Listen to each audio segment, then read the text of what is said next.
What's going on, everybody? Kalipis Tech here, coming back at you with another video.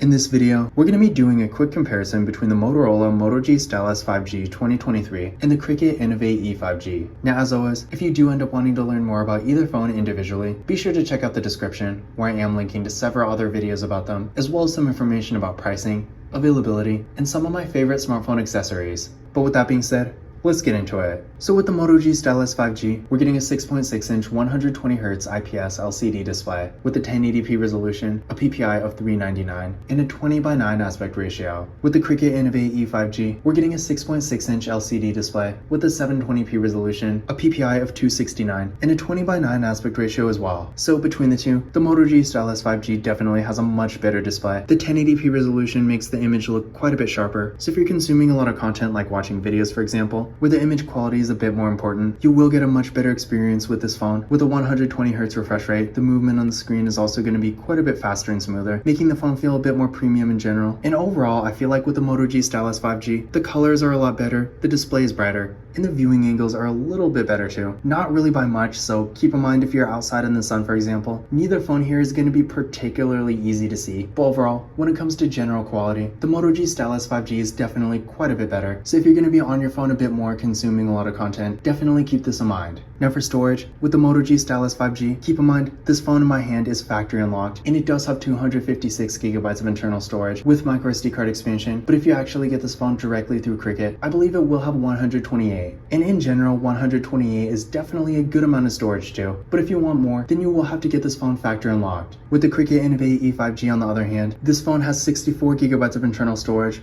with microSD card expansion as well, and on one hand, I feel like 64GB is at least acceptable, but compared to 128 or 256, depending on the version you get, the Moto G Stylus 5G will have a huge advantage either way. So if the storage is important to you, definitely keep this in mind. But with the Cricket Innovate E5G, again, 64GB is definitely not terrible, and for like $159 or even less depending on the deals you can get, if you're really not doing a ton with your phone and you're mindful of what you're putting on it, this phone will probably at least be okay. Now for security features, both phones have face unlock, and they both have fingerprint scanners too. With the Moto G Stylus 5G, it's right here on the power key, and with the Cricket Innovate E5G, it's on the back.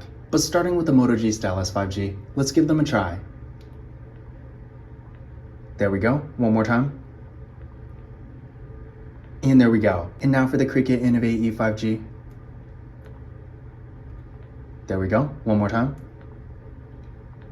And there we go. So as you can see, both fingerprint scanners were real fast and responsive, no issues at all. And again, remember, both phones have face unlock too, so if you want to use that instead, you always can. Taking a look at the camera setups here, with the Moto G Stylus 5G, up front, we got a nice looking hole punch design for the selfie camera. This camera is 16 megapixels. Then on the back, we got a dual camera setup with a 50 megapixel main camera and an 8 megapixel ultra wide camera that also doubles as a macro camera. So keep in mind, although the typical mid-range phone nowadays has like 3 or 4 cameras, with the Moto G Stylus 5G, it has pretty much the same features. Portrait mode still works fine. It has an ultra wide camera, a macro camera, but everything is really just condensed into 2 cameras instead of 4. So not that it really makes a big functionality difference, but it is a bit more minimalistic, so I definitely do like this. And then keep in mind for video, this phone can record 4K videos in the rear camera and 1080p in the front. With the Cricket Innovate E5G, up front, we got a water drop notch for the selfie camera. This camera is 5 megapixels. Then on the back, we got a dual camera with a 13 megapixel main camera and a 2 megapixel depth sensing camera. And for video, this phone does max out at 1080p in both the rear and front cameras, so no 4K here. So overall, as you can most likely tell before even seeing any photo samples, the camera setup with the Moto G Stylus 5G is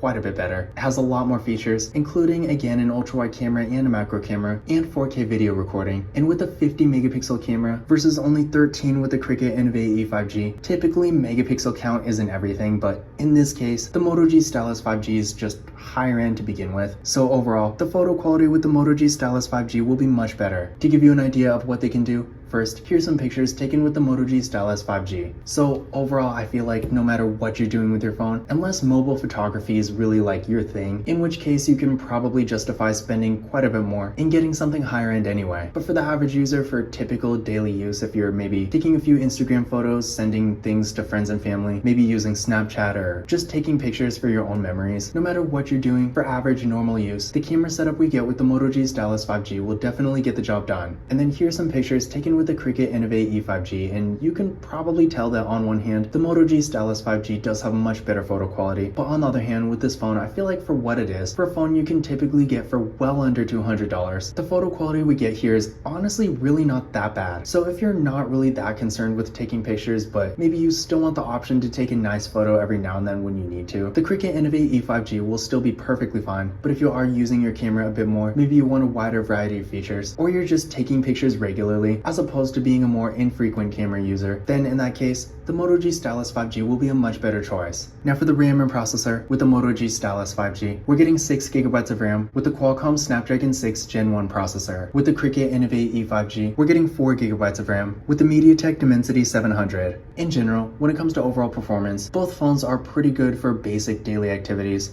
But between the two, the Moto G Stylus 5G is quite a bit faster. So if you're going to be on your phone a lot, especially doing more demanding activities, the Motorola will be a much better choice. And especially when it comes to stuff like mobile gaming, not only is the performance going to make things a lot better on this phone, but if you're doing something like gaming, you're probably going to want a nicer looking image, which again, between the two, the Moto G Stylus 5G does have. On the other hand, with the Cricket Innovate E5G, first of all, in general, a 5G phone being this affordable is definitely impressive. And in addition to this, despite being a really cheap entry-level phone, the performance on this device is actually surprisingly good. In my experience, I haven't had any performance issues. Things aren't lagging or freezing or anything like that. Sure, if you're doing more demanding activities or maybe you're just going to be on your phone a lot, it's definitely not the fastest, but for average daily use, if you're not really expecting anything fancy, the Innovate E5G will still get the job done just fine. I ran a benchmark test on each phone using Geekbench 6, and here are the results I got. So again, as you can see between the two, the Moto G Stylus 5G has quite an advantage. So again, if you are going to be on your phone a bit more, or maybe you just want the faster phone between the two, definitely keep this in mind. But like I said, for what it is, the Cricket Innovate E5G is really not bad, and for more basic daily activities, it definitely will get the job done. Now for the batteries, with the Moto G Stylus 5G, we're getting a 5000 mAh battery that supports 20W fast charging, and with the Cricket Innovate E5G, we're getting a 4000 mAh battery that supports 10W fast charging, which in my opinion, 10W fast charging is really not even fast charging, but just know that the max charging speed on this phone is 10 watts. So basically in every way, the battery we get with the Moto G Stylus 5G is quite a bit better. And also to add some context to this, at this point in 2023, I want to say the vast majority of non-flagship phones have 5000 mAh batteries. And even when it comes to higher end phones, I want to say compared to a lot of phones like the Moto G Stylus, for example, there have been phones like the Samsung Galaxy S series, not like the Ultra or Plus or anything, but the regular S series, that did tend to have smaller batteries compared to a mid-range phone for whatever reason. And then there are iPhones, which are a completely different story. But in general, the point is when it comes to mid-range phones and entry-level phones for that matter, they do typically tend to have pretty large batteries. So considering this, if the battery is really a priority for you, the Cricket Innovate E5G is really just not going to be a great choice, because nowadays, finding a phone like this that has a 5000 mAh battery is really not hard. So between the two, if you do care about the battery, the Moto G Stylus 5G will be a much better choice. But that being said, not everyone needs the best battery ever, and if you're really not going to be using your phone that much, or maybe you're around a charger for a decent portion of the day, the Cricket Innovate E5G will still get the job done just fine. I mean, the battery, while not being the best, is definitely not terrible. So overall, if you're more of a light user, I probably wouldn't worry about it too much. For the software, the Moto G Stylus 5G does have Android 13, whereas unfortunately, the Cricket Innovate E5G only has Android 12. And while Motorola isn't the best when it comes to major updates, I feel like eventually in the future, sometime after Android 14 comes out, this phone will probably get it. Whereas with the Cricket Innovate E5G, I've honestly never seen a carrier branded phone actually get a major update.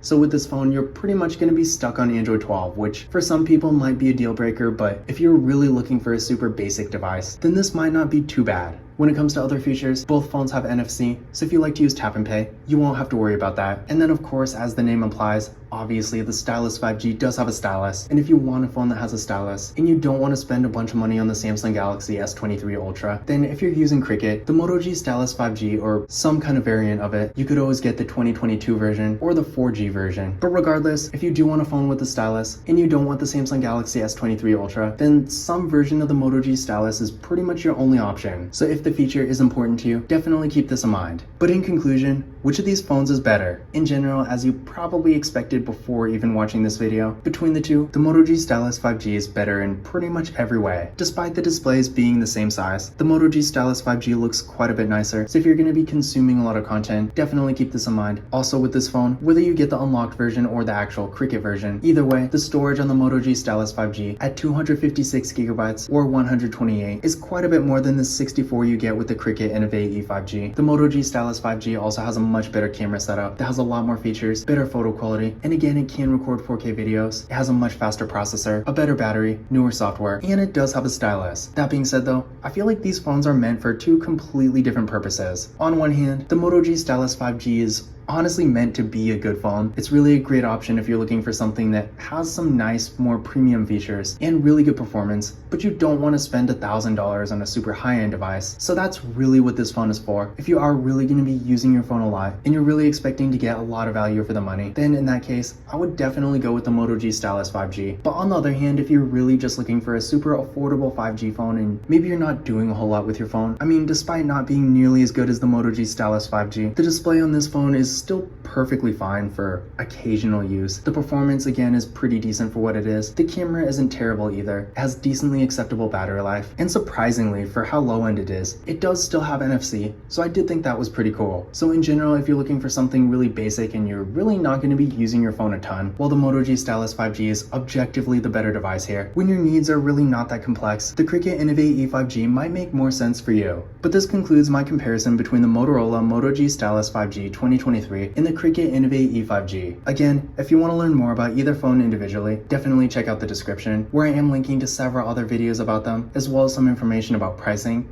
availability, and some of my favorite smartphone accessories. But that's it for this video. If you enjoyed it and found it useful, be sure to give it a thumbs up and hit that subscribe button. Don't forget to follow Kalip's Tech on Twitter and Instagram. And as always, I will see you in the next video.